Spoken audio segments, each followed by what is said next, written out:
చాలా మంది ఉన్నారు పోలీస్ సెక్యూరిటీ. ఎప్పుడు పడుతుందో తెలియదు కానీ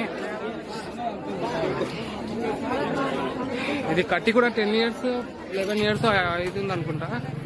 11 years అయింది అంతే.